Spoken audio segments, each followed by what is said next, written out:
attention please, my acne skin, sensitive skin, girlies. As you can see, I'm breaking out. I've been traveling a lot and my skin kind of freaks out when I travel a lot. It just happens. But as well as my skin being acne prone, it's also sensitive. So spot treatments do not work for me. But I think I found a product that is going to solve all my issues. This is Caudaly's new targeted salicylic solution. They're saying that this product can reduce breakouts and reduce redness within 4 hours. So we're gonna put it to the test. I'm gonna apply this to the spots that I'm breaking out that are also red, and then I'm gonna apply it to the redness on my cheeks just for a better look before I show you the after. The redness is here, and then I got my breakouts here. Okay, I'm about to do my makeup. It's been a little under 4 hours.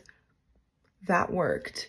These are not red anymore, neither is over here. Oh, I don't know if you guys noticed this, but it has a little green hue. So this would actually work great under makeup to kind of conceal and just kind of camouflage any redness or areas that you have. This will be staying with me here on my vanity. I really like it.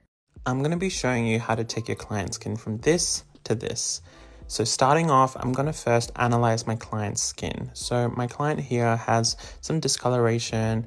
I think it's like, you know, post acne, so it's some acne scars. So start off by moisturizing and priming the skin, and then I'm going to go in with my Huda Beauty foundation to spot conceal around those areas. This foundation is really thick, so it's really good for concealing.